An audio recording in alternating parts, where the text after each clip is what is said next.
இன்னைக்கு வந்து எடப்பாடி பழனிசாமி வந்து கடன் சுமையை பத்தி எல்லாம் பேசியிருக்காரு. கடன் சுமையை பத்தி அவர் பேசுறாரு. கடன் சுமை அதிகமாக இருக்குன்னு சொல்றாரு. அப்ப எப்படி 10,000 கொடுக்க முடியும்? 10,000 எப்படி கொடுக்க முடியும்? அப்போ வந்து யாருக்கு அதுல பூ சுத்துறாரு அவரு? மாநில உரிமைகளை அதிமுகவை அடகு வச்சுட்டு பாஜக கிட்ட வந்து கையேந்தி நிக்கிற இந்த சிச்சுவேஷன்ல தன்னுடைய தொகுதி கூட தன்னால ஃபைனல் பண்ண முடியாதா? டெல்லிக்கு போய் ஃபைனல் பண்ணிட்டார் எடப்பாடி பழனிசாமி. மாநில உரிமை பற்றி பேசுவதற்குலாம் அவருக்கு என்ன தகுதி இருக்கு? மக்களை ஏமாத்தி ஏதாவது வந்து ஓட்டு வாங்கணும். எடப்பாடி பழனிசாமி அட்லீஸ்ட் சிலுவம்பாளையத்திலாவது நான் வந்து டெபாசிட் வாங்கணும்னு பாக்குறாரு. எதுக்குன்னா ஜெயிக்கிறது கிடையாது, ஓட்டு வந்து தான் டெபாசிட்டாவது வாங்கணும்ல. சிலுவம்பாளைய அவர் சார்ந்திருக்கக்கூடிய எடப்பாடி தொகுதியிலே கவுன்சிலர் திமுக. திராவிட முன்னேற்ற கழகத்தை பொறுத்தவரையில 18 பெண்களுக்கு வாய்ப்பளிக்கப்பட்டிருக்கிறது. பாஜகவிலும் சரி, பாஜகவில் யாராவது ஒரு இஸ்லாமியர்களுக்கு வாய்ப்பளிக்கப்பட்டிருக்கிறதா? கூப்பனா கொடுக்குறோம். அந்த கூப்பனை நீங்க ரீடீம் பண்ணிக்கலாம். ஆனா 8,000 ரூபாயில என்ன சார் வாங்குவீங்க? ஃப்ரிட்ஜ் வேணும்னு சொல்லிட்டு உங்ககிட்ட யாராவது வந்து மக்கள் கேட்டாங்களா? இல்ல வந்து இபிஎஸ் கிட்ட யாராவது வந்து மக்கள் கேட்டாங்களா? தொலைக்காட்சி வேணும்னு மக்கள் கேட்டாங்களா? மிக்சி, கிரைண்டர் கொடுத்தாங்க, ஃபேனு கொடுத்தாங்க. இது மூணு இப்ப எங்கேயாவது ஒரு வீட்டுல உங்களால பார்க்க முடியுதா? கிராமப்புறங்கள்ல பாக்குறதுக்கான சாத்தியம் இருக்கு. அது நீங்க தயவு செய்து எனக்கு நீங்க யாராவது இருந்தா போட்டோ கூட எடுத்து காட்ட சொல்லுங்க. எங்கேயுமே கிடையாது. அது எங்க வீட்லயே அது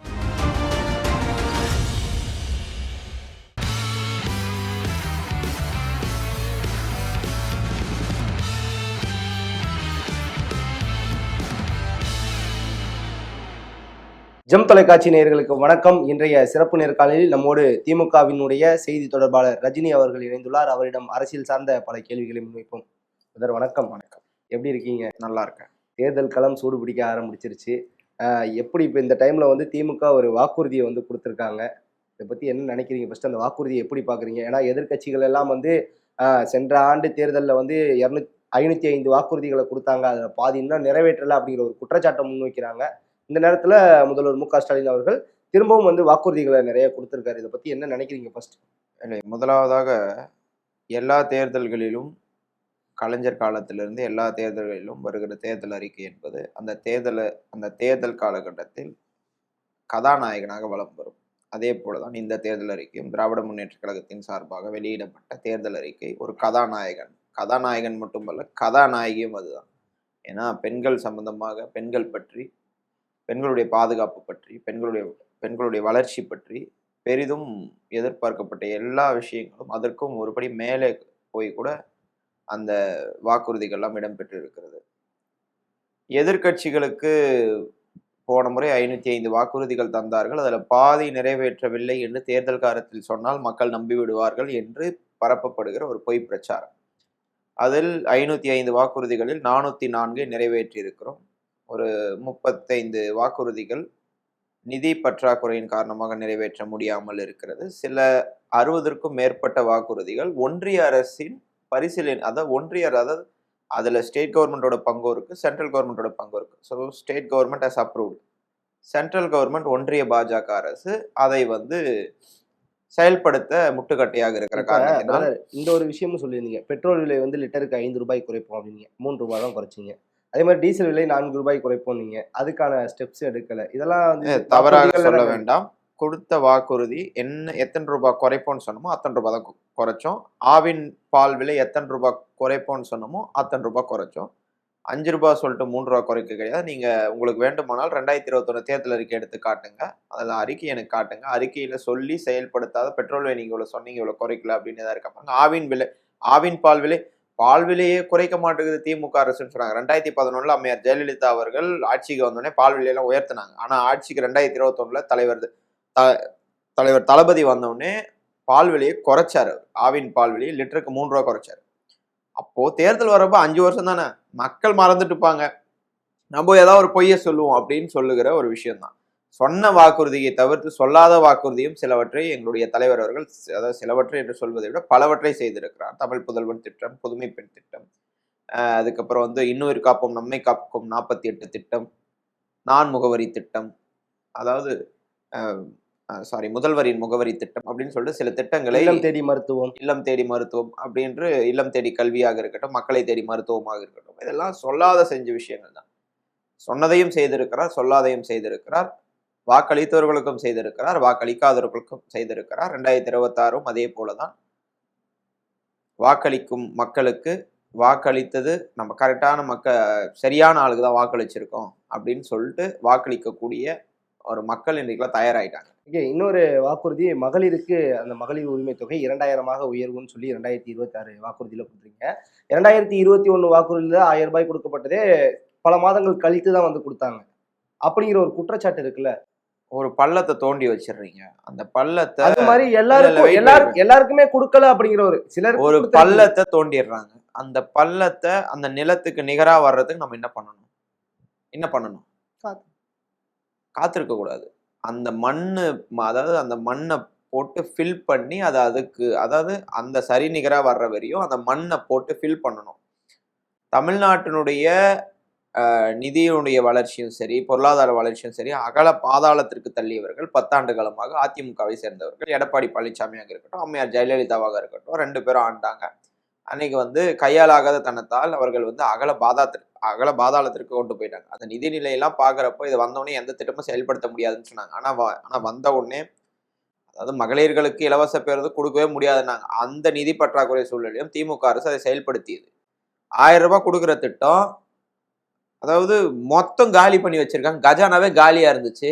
அப்போ என்ன பண்ணலாம்? ஸ்டார்ட் அப்ஸை உண்டாக்குறதா இருக்கட்டும், பல திட்டங்களை தமிழ்நாட்டுக்கு கொண்டு வரதாக இருக்கட்டும். அப்படி கொண்டு வந்த பிறகு படிப்படியாக நாங்கள் கொண்டு வந்தோம். 2023 அண்ணா பிறந்த நாள் அன்றைக்கு நாங்கள் அதை செயல்படுத்த ஆரம்பித்தோம். இன்றைக்கு 1,32,00,000 பெண்கள் இன்றைக்கு பயன்பெற்று வருகிறார்கள். அது நாங்க ஏன் நீங்க எல்லாருக்கும் கொடுக்குற நீங்களே இவ்வளவுதான் பெண்கள் என்று கேட்கும்போது, எனக்கு அதாவது ஒருத்தருக்கு டச் போன் யூஸ் பண்ணுவாங்க. அந்த டச் போன் அவங்களுக்கு காமனா இருக்கும். இதே நீங்க கிராமத்துல இருக்க பெண்கள்கிட்டயோ இது ஆண்கள்கிட்டயோ போயிட்டு அவங்களுடைய வறுமையின் காரணமாக ஒரு போன் கூட வாங்க முடியாது. அப்ப அந்த போன் நீங்க திரும்பி தந்தீங்கன்னா ஐயோ பெரிய பொக்கிஷம் மாதிரி பார்ப்பாங்க. அதுதான் யாருக்கு அந்த காசு, நம்ம 1000 ரூபாய்ன்னு சொல்லிட்டு கடந்து போயிடுறோம். ஆனால் அந்த 1000 ரூபாய் வருகிற காரணத்தினால் அதை வைத்து சில விஷயங்கள் அவர்களே செய்து கொள்ளக்கூடிய நிலையில சொன்ன மாதிரி லிப்ஸ்டிக், ஃபேர் அண்ட் லவ்லி அந்த மாதிரிங்களா? என்ன பிரச்சாரத்துல சொன்னாருங்களே, எல்லாம் இது பண்றீங்க, எல்லாம் 1000 ரூபாயா லிப்ஸ்டிக், ஃபேர் அண்ட் லவ்லி எல்லாம் போட்டு வந்து நிக்கிறீங்க அப்படிங்கிற மாதிரி சொன்னாரு. அந்த மாதிரி சொல்லல. இல்ல அது நீங்க தவறாக இந்த 1000 ரூபாய் திட்டத்தை தவறான வழியில் எடுத்து செல்ல வேண்டும். நாங்க சொல்லல, உங்க திமுக இருக்க பிரச்சாரத்துல இல்ல, அதற்கு அவர் சொன்னது நான் வேற மீனிங்ல சொன்னேன். வருத்தம் தெரிவித்தேன் என்று அந்த சொன்னவரே சொல்லி இருக்காரு. நீங்க ஒரு சிறிய விஷயத்தை கூட, ஒரு நல்ல திட்டத்தை கூட இந்த மாதிரி திசை மாற்றி கொண்டு செல்வது கண்டிக்கத்தக்கது. அப்படி நீங்க கொண்டு செல்ல வேண்டாம். 1000 ரூபாய் திட்டம் என்பது நீங்க ஒரு நெறியாளர், நீங்க போய் டைரக்டா நீங்க மக்கள் கிட்ட கேட்டாலும் தெரியும் நீங்க எந்த அளவுக்கு அந்த 1000 ரூபாய் சேர்ந்திருக்கிறது என்று. இதை காப்பி பண்ணி பேஸ்ட் பண்ணி 1500 ரூபாய் வழங்கப்படும் அன்னைக்கு எடப்பாடி பழனிசாமி சொன்னாரு. இன்னைக்கு 2000 ரூபாய் திமுக சொல்லி இருக்கிறோம். அதே 2000 ரூபாய் அவர்களும் சொல்லி இருக்கிறார்கள். அவர்கள் 2500 சொல்லி இருக்காரு. அவரெல்லாம் கணக்கில் எடுத்துக்கொள்ள வேண்டாம். நான் யாருக்கும் அதிமுக பாஜகவுக்கும் திமுகவுக்கும் போட்டி. அதிமுக பாஜக ஓர் அணி, திமுக ஒரு அணி, 2 பேருக்கும் தான் போட்டி. போட்டியில் இல்லாதவர்களை பற்றி எல்லாம் நான் பேச வேண்டிய அவசியம் எனக்கு கிடையாது. அதனால கொடுக்கறத சொன்னதை யாரு செய்யறான்னு நம்ம பார்க்கணும். மக்கள் பார்த்து கொண்டு இருக்கிறா. இன்னைக்கு வருகிற கருத்து கணிப்புகளிலே முழுமையான கருத்து கணிப்பிலும் திராவிட முன்னேற்றங்களை தான் முன்னிலை இருக்குது. 1, 2 இவங்க ஏதாவது போட வச்சிருப்பாங்க, திமுக வராதுன்னு போடுங்க. அப்போ கூட அவங்க பாஜக இழுபறின்னு தான் போடுறாங்களே தவிர்த்து பாஜக அதிமுக வெல்லும்னு தான் போடுறது. இன்னைக்கு பொதுவான கருத்து 200 தொகுதிகளுக்கு மேல் திமுக வெல்லும். ஓகே பிரதர், இப்ப அந்த இலவச பயணம், விடியல் பயணம் சொல்லக்கூடிய ஒரு நல்ல திட்டம், ஏன்னா மகளிருக்கு நல்ல திட்டம் அப்படின்னு வரவேற்கத்தக்க ஒரு திட்டம். ஆனா உங்கள இருக்க அமைச்சரே அதை இழிவுபடுத்தி எல்லாம் பேசிட்டு இருந்தாரு. அதை ஒரு விமர்சனமால கொண்டு வராங்க. ஓசி பஸ்ன்னு சொல்றாரு அப்படின்னு ஒரு விமர்சனமா எதிர்கட்சி எல்லாம் சொல்றாங்கல்ல, இதுக்கு என்ன சொல்ல விரும்புறீங்க? நீங்க எனக்கு தெரிஞ்சு என்னோட வயசு தான் இருப்பீங்கன்னு நினைக்கிறேன். நீங்க கேள்வி கேட்கும் போது கூட, நான் பேசும்போது கூட ஒரு சில வார்த்தைகள் நம்மையும் அறியாமல் வந்து விடலாம். அந்த நம்மையும் அறியாமல் வருகிற வார்த்தை தெரியாமல் வந்து விடலாம். அதற்கு பிறகு நீங்கள் மன்னிப்பு கேட்கலாம். நான் தவறா பேசினா நான் மன்னிப்பு கேட்கலாம். ஒன்ஸ் அவங்க அதே ஸ்டாண்ட்ல இருந்தா தப்பு. நான் சொன்னது கரெக்ட் தாங்க, ஆமாங்க ஓசிங்க அப்படின்னு சொன்னா நீங்க கேட்கறது கரெக்ட். அவர் அதற்கு வருத்தம் தெரிவித்திருக்கிறார். நான் பேச வந்தது ஒண்ணு, என்னையும் அறியாமல் வந்த வார்த்தை என்று. நீங்க அந்த ஒரு வார்த்தையை எடுத்துக்கொண்டு நீங்கள் பண்ணா, கம்பராமாயண தேர்தலில் எழுதியரு சேக்கிலார்னு சொல்றாரு. நீங்க அதே சேக்கிலார் அப்ப இருந்து இப்ப வரைக்கும் கம்பராமாயணத்தை எழுதியது சேக்கிலார் என்று எடப்பாடி பழனிசாமி சொல்லிட்டார். கம்பரே கிடையாது, நீங்க மாத்திப்பீங்களா? இல்ல புக்ல வந்து ஆத்தர் பேர் அடிச்சுட்டு கம்பராமாயணத்தை எழுதியவர் சேக்கிலார் மாத்திப்பீங்களா? அப்ப அவர்களுக்கு ஒரு நியாயம். திமுகல யாராவது, அதாவது திமுக யாராவது தடுக்கி விழுந்துட்டா கூட தடுக்கி விழுந்து விட்டார்கள், அப்போது யாரையோ எட்டி உதைப்பதற்கு தள்ளி விழுந்துட்டாங்க, தடுக்கி விழுந்துட்டாங்க அப்படின்னு சொல்றதா? இதெல்லாம் கிடையாது. இதெல்லாம் வந்து விமர்சிப்பதற்கு பாயிண்ட்ஸ் கிடையாது. எதை விமர்சிக்க முடியும்? பொருளாதார வளர்ச்சியே இல்லை அப்படின்னு சொல்ல முடியுமா? இன்னைக்கு வந்து எடப்பாடி பழனிசாமி வந்து கடன் சுமையை பத்தி எல்லாம் பேசியிருக்காரு. கடன் சுமையை பத்தி அவர் பேசுறாரு. கடன் சுமை அதிகமாக இருக்குன்னு சொல்றாரு. அப்ப எப்படி 10,000 கொடுக்க முடியும்? 10,000 எப்படி கொடுக்க முடியும்? அப்போ வந்து யாருக்கு அதுல பூ சுத்துறாரு அவரு? தமிழ்நாட்டு மக்களை பத்தி அவர் என்ன வந்து நினைச்சிட்டு இருக்காரு? அதே மாதிரி தேர்தல் வாக்குறுதி 22ல இருந்து 27 வரை கூட்டாட்சி தத்துவத்தை பத்தி பேசியிருக்காரு. மாநில உரிமைகளை பற்றி பேசியிருக்காரு. மாநில உரிமைகளை அதிமுகவை அடகு வச்சுட்டு பாஜக கிட்ட வந்து கையேந்தி நிக்கிற இந்த சிச்சுவேஷன்ல தன்னுடைய தொகுதி கூட தன்னால ஃபைனல் பண்ண முடியாதா? டெல்லிக்கு போய் ஃபைனல் பண்றாரு எடப்பாடி பழனிசாமி. மாநில உரிமை பற்றி பேசுவதற்குலாம் அவருக்கு என்ன தகுதி இருக்கு? எந்த தகுதியுமே கிடையாது.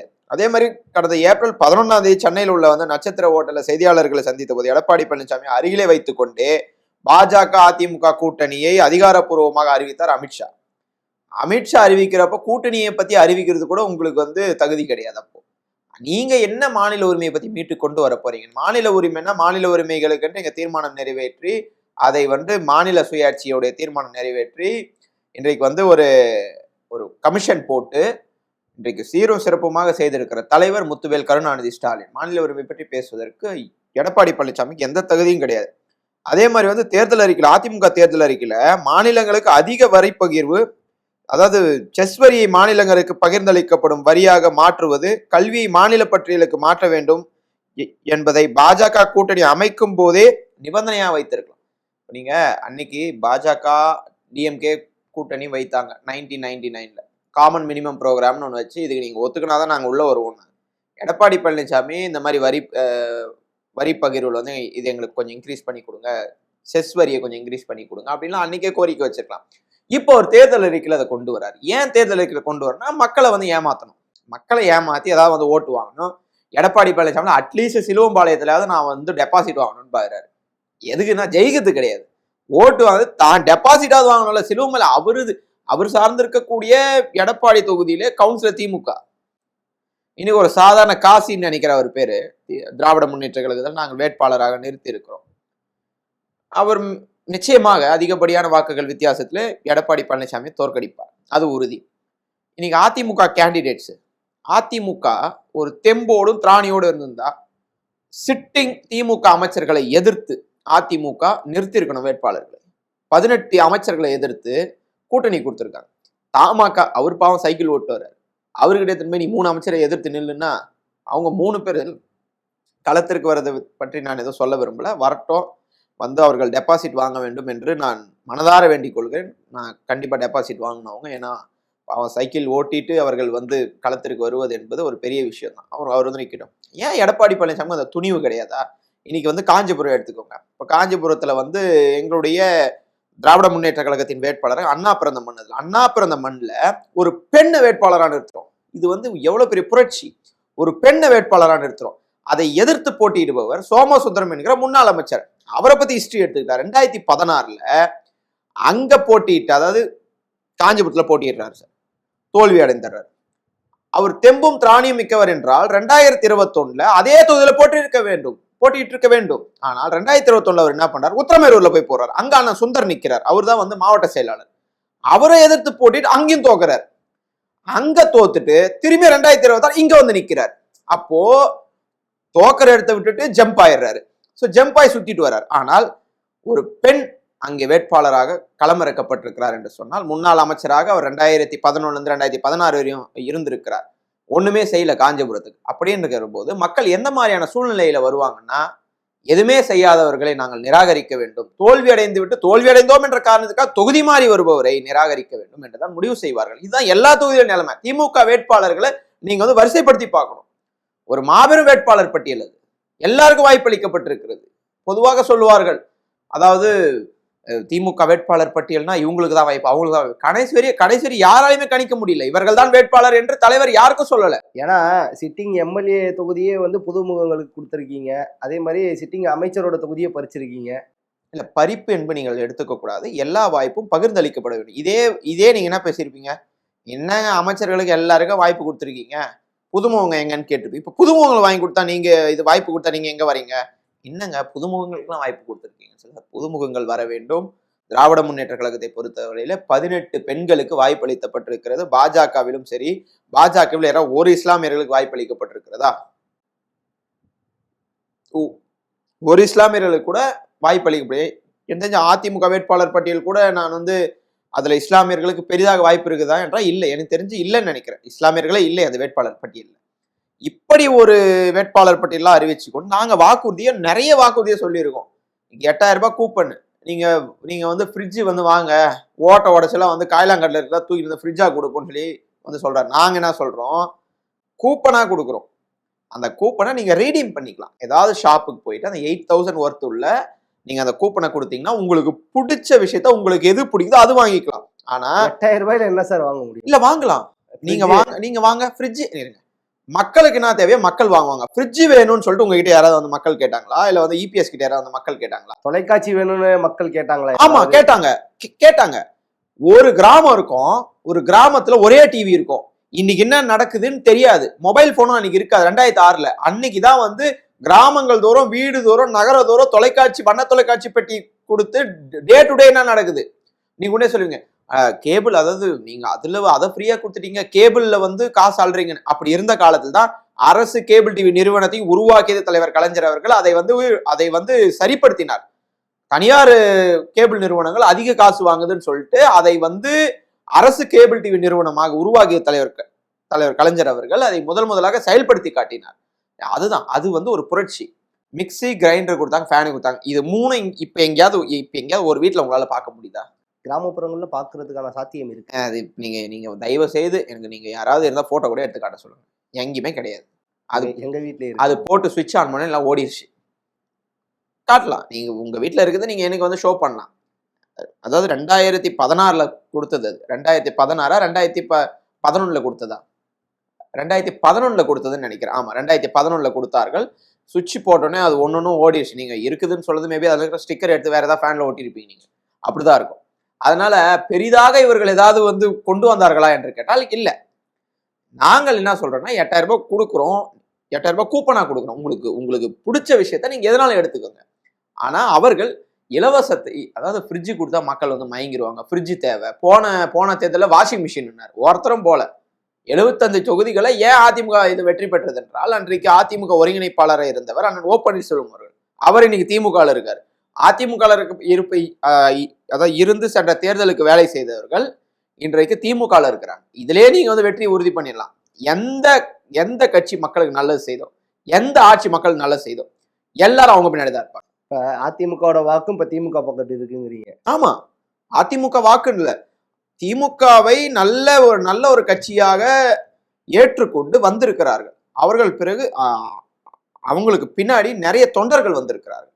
அந்த தொண்டர்களாம் திமுக தலைமையை ஏற்றுக்கொண்டிருக்கிறார்கள். திமுக தலைமை தான் சரியான தலைமை என்று. ஓகே, நிறைய விமர்சனங்களும் திமுக மேல வச்சவங்களும் அவங்க தானே. அதாவது விமர்சனங்கள் என்பது ஆரோக்கியமாக வைக்கப்பட வேண்டிய ஒன்று. அதிமுக இருப்பவர்கள் திமுக ஆதரவாக பேச முடியாது, திமுக இருக்கிறவங்க அதிமுக ஆதரவாக பேச முடியாது. அவங்க ஸ்டாண்ட்ல இருக்கிறப்போ அவங்க பேசுறாங்க. அதற்கு பிறகு தவறை உணர்ந்து கொண்டு ஆமா நம்ம பேசுறதுதான் தப்பு தான், நமக்கு இந்த தலைமை சரியா வராது, திமுக தலைமை தான் சரியா வரும், அதுதான் நமக்கு தாய் கழகம்னு வந்து சேர்ந்திருக்கிறாங்க. கடந்த தேர்தலில் 10 லட்சம் பேருக்கு வேலை வாய்ப்பு அப்படிங்கிற ஒரு விஷயத்த சொன்னீங்க. அதை என்ன சரியா நீங்க நடைமுறைப்படுத்தலை அப்படின்னு எதிர்கட்சிகள் எல்லாம் குற்றம் சாட்ட வைக்கிறாங்க. இதை பத்தி என்ன நினைக்கிறீங்க? இல்ல, அதை நாங்கள் நடைமுறைப்படுத்தி இருக்கிறோம். 10 லட்சம் பேருக்கு 10 லட்சம் பேருக்கு இது நடைமுறைப்படுத்தி இருக்கிறோம். அதற்கான ஆதாரங்களும் வந்து என்னிடமே இருக்கிறது. நீங்கள் வந்து பொதுவாக எதுவுமே செயல்படுத்தவில்லை என்று சொல்வதற்கு இந்த ஆட்சியில் எதுவுமே கிடையாது. இல்ல, குற்றச்சாட்டு வைக்கிறாங்க. குற்றச்சாட்டு வைக்கலாம். குற்றச்சாட்டு என்பது யார் வேண்டுமானாலும் வைக்கலாம். அது வந்து ஆதாரபூர்வமாக இருக்க வேண்டும் என்பதை என்னுடைய வேண்டுகோள். விவசாய கடன் தள்ளுபடி எல்லாருக்கும் நீங்க ஒரு சிலருக்கு பண்ணீங்க, கல்வி கடன் தள்ளுபடி எல்லாருக்கும் நீங்க ஒரு சிலருக்கு பண்ணீங்க, அப்படியெல்லாம் குற்றச்சாட்டு வைக்கிறாங்க இல்லையா? அதாவது கடந்த 4 ஆண்டுகள்ல மட்டும் நாள்தோறும் சராசரியாக 530 நாள்தோறும் சராசரி டெய்லி ஒரு ஆவரேஜா 530 பெண் தொழில் முனைவோர்களை உருவாக்கியுள்ளதாக நான் சொல்லல. ஒன்றிய அரசே சொல்லியிருக்கு. தமிழ்நாட்டுல மட்டும் ஒரு நாளைக்கு ஆவரேஜா 530 பெண் தொழில் முனைவோர்கள் உருவாகி கொண்டிருக்கிறார்கள் என்று அவர்கள் சொல்லியிருக்கிறார்கள். அதாவது 2024, 25 அதாவது நிதியாண்டுல நேரடி அந்நிய முதலீட்டுல டாப் 5ல உள்ள மாநிலங்கள்ல 50% தாண்டிய முதலீடுகளை ஈர்த்த ஒரே மாநிலம் தமிழ்நாடு. கடந்த 5 ஆண்டுகள்ல 12.37 லட்சம் கோடி முதலீடுகள் ஈர்க்கப்பட்டு 36.52 லட்சம் பேருக்கு வேலை வாய்ப்பு உருவாக்கி உள்ளது திராவிட மாடல் அரசு. Not 10 lakhs, not only 10 lakhs, அது வந்து 36,52,00,000 பேருக்கு வேலை வாய்ப்பை உருவாக்கி இருக்கிறோம். 10 லட்சம் சொன்னீங்க, 10 லட்சம் செயல்படுத்தல. நீங்க நான் வந்து ஆதாரத்தோட சொல்றேன். நான் சொல்லல. இல்ல அதுதான் சொல்றது உங்களுடைய, அதாவது பிரச்சாரம் தான் சொல்றேன். எதிர்க்கட்சியோட கேள்வியா நீங்க வந்து என்கிட்ட கேட்கறீங்க, நான் உங்களுக்கு பதில் சொல்றேன். நீங்க உங்க தொலைக்காட்சி மூலியமாக அவர்களுக்கு தெரியப்படுத்துங்க. 36.52 லட்சம் பேருக்கு வேலை வாய்ப்பை உருவாக்கி உள்ளது. கடந்த 5 ஆண்டுகள்ல 18 லட்சம் கோடி முதலீடுகளை ஈர்த்து 50 லட்சம் பேருக்கு வேலை வாய்ப்புகளை உருவாக்குறோம் என்கிற முதலமைச்சர் மு.க. ஸ்டாலினின் தேர்தல் இது வாக்குறுதி இந்த தேர்தல் அறிக்கையில் இடம்பெற்றிருக்கிறது. போன முறை 10 லட்சம், நீங்க இந்த முறை 50 லட்சம் சொல்லியிருக்கோம்.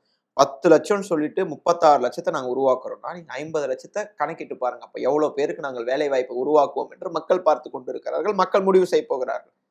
பொதுவாக திமுகவுடைய தேர்தல் அறிக்கை எப்போதுமே எங்கள் தலைவர் எல்லா பிரச்சாரத்திலும் சொல்வார், நாங்கள் சொன்னதை செய்வோம், சொல்லாததையும் செய்வோம் என்று. 2021 தேர்தலில் சொன்னதையும் செய்திருக்கிறார், சொல்லாததையும் செய்திருக்கிறார். வாக்களித்தவர்களுக்கும் செய்திருக்கிறார், வாக்களிக்காதவர்களுக்கும் செய்திருக்கிறார். எதிர்த்தவர்களுக்கும் செய்திருக்கிறார், எதிர்க்காதவர்களுக்கும் செய்திருக்கிறார். ஆதரவாக இருந்தவர்களுக்கும் செய்திருக்கிறார், ஆதரவு கோரியவர்களுக்கும் செஞ்சிருக்கிறார். எதிரணியிலே இருந்து திமுகவை இழிவாக பேசியவர்களுக்கும் நலத்திட்டங்களை செய்திருக்கிறார். இது எல்லோருக்குமான ஆட்சி என்பதை எங்களுடைய முதல்வர் நிரூபித்திருக்கிறார். திராவிட மாடல் 2.0வை 2030 ஒரு அசுர வளர்ச்சியை தமிழ்நாடு அடைய வேண்டும் என்று சொன்னால் அனைவரும் உதயசூரியன் சின்னத்திலே வாக்களிக்க வேண்டும் என்று உங்கள் தொலைக்காட்சி வாயிலாக அன்போடு கேட்டுக்கொள்கிறேன் மக்களை.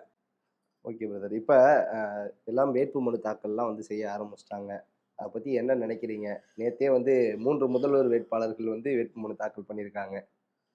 எனக்கு என்னை பொறுத்தவரையில் நான் தொலைக்காட்சியில பார்த்தது, எங்களுடைய தலைவர், தமிழ்நாட்டினுடைய நிரந்தர முதலமைச்சர் தங்க தளபதியார் அவர்கள் கொளத்தூரிலே வேட்புமனு தாக்கல் செய்தார். அவர் வேட்புமனு தாக்கல் நேற்று செய்ததற்கு மல்டிபிள் ரீசன்ஸ் இருக்கு. அவருடைய பிரச்சாரத்தை தொடங்க வேண்டும். இன்றைக்கு திருவாரூர் சென்று விட்டார். இப்ப நான் பேசிக்கொண்டிருக்கிற நேரம் திருவாரூர்ல இறங்கிட்டாரு. தலைவர் கலைஞர் அவருடைய பிறந்த மண்ணான திருவாரூரிலிருந்து பிரச்சாரத்தை தொடங்குகிறார். எங்களுடைய சின்னவர், தமிழ்நாட்டினுடைய வருங்கால நம்பிக்கை நட்சத்திரம் அண்ணன் உதயநிதி ஸ்டாலின் அவர்கள் நேற்றைக்கு காஞ்சிபுரத்திலிருந்து தன்னுடைய பயணத்தை துவங்கி இருக்கிறார். அண்ணா பிறந்த மண்ணிலிருந்து தொடங்கி இருக்கிறார். கலைஞர் பிறந்த மண்ணிலிருந்து தலைவரும், அண்ணா பிறந்த மண்ணிலிருந்து சின்னவரும் இது நேற்றைக்கு பயணத்தை தொடங்கி இருக்கிறார்கள்.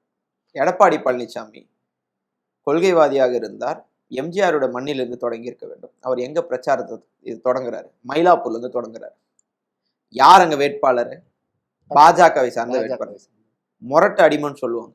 மொரட்டு அடிமை என்பதற்கு ஒரே உதாரணம் எடப்பாடி பழனிசாமி தான். ஏன்னா பாஜகவை சார்ந்திருக்கக்கூடிய தொகுதியிலிருந்து நம்ம ஸ்டார்ட் பண்ணதான் அமித்ஷாஜி ஏதாவது பார்த்து செய்வார், நமக்கு இங்கதே ஸ்டார்ட் பண்ணுவோம் அப்படின்னு சொல்லியிருக்காங்க. நான் கொள்கையோடு வாழ்பவர்கள். தலைவர் கலைஞரோடைய எங்க பிறந்தாரோ அங்கிருந்தும், அண்ணா பிறந்த மண்ணிலிருந்தும் எங்களுடைய தலைவரும் சின்னவரும் தங்களுடைய பயணத்தை தொடங்கி இருக்கிறார்கள்.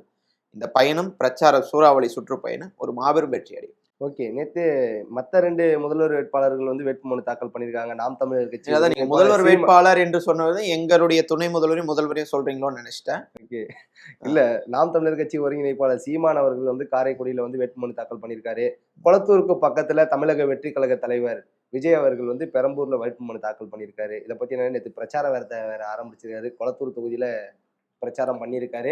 ஒரு குற்றச்சாட்டையும் வச்சிருக்காங்க ஆதவ் அர்ஜுனா. என்னன்னு சொல்லியிருக்காரு? கரூர் மாதிரி கூட்ட நெரிசலையும் விபத்தை இது பண்றதுக்கு பிளான் பண்ணாங்க. நாங்க வந்து யாரு பிளான் பண்ணது? திமுகவை தான் சொல்லுவாங்க, வேற யாரும். திமுக எப்படி பிளான் பண்ணோம்?